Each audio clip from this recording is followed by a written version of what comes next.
Cash Flow Carl in the Cash Cave. I'm in the Cash Cave, baby. Which is what I've named my office, and I'm loving it. I'm loving it. And yeah, let's talk fireplaces. It's gonna be fireplace season soon. Most vacation rental markets, if they have a fireplace, it's usually gonna be right around October 1st through April 1st ish, maybe May 1st, depending on your area and your property. The Smokies are generally October through April. And Blue Ridge area, anywhere that's going to have a fireplace. I've got a fireplace in Florida. We don't use it. It does work. I have a fireplace in a rental. It's electric. It works. Nobody ever asked me about it, so I don't tell them how it works. But get them tested, So if you've got a wood burning fireplace, go get that chimney guy over there. Get it sweet, man. You don't want any liabilities there. I'm not giving you any legal advice here, but a good clean chimney is a good way to start the season. Start figuring out how you're going to get your wood over there. Are you going to supply the wood? Are you going to have the guests supply the wood, etc.? That's what she said. Oh, yes, I went there.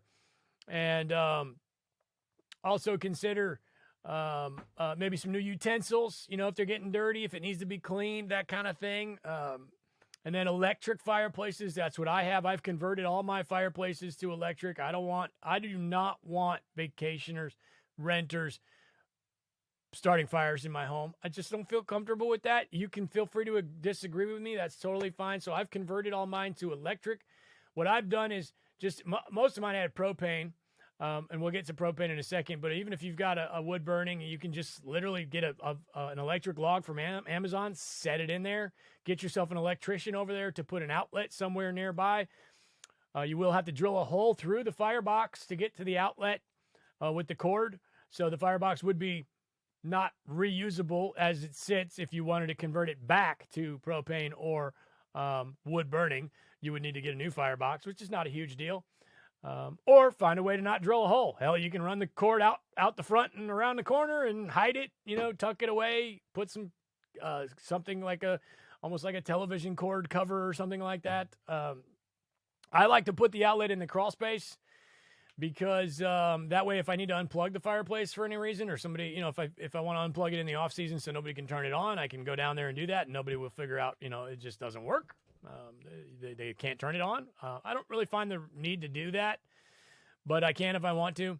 So I like electric. So this is the time to make sure you have the remote and that the remote has batteries and it works and the fireplace itself works. Now, another good thing about electric is they're cheap.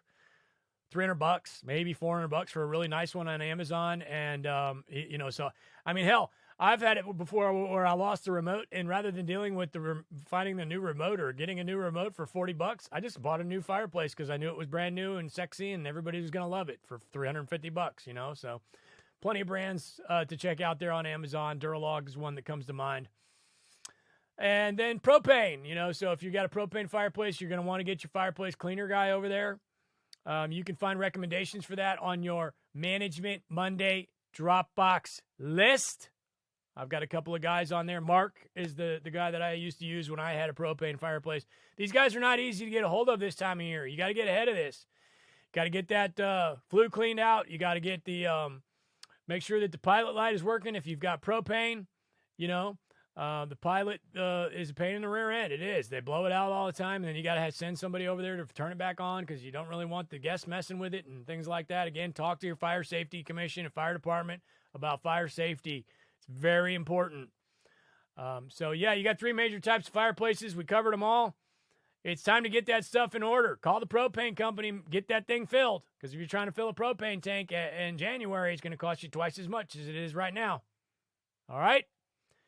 We appreciate you for being short-term shop clients. I love you. Director of Education for the short-term shop, Luke Carl from the Cash Cave.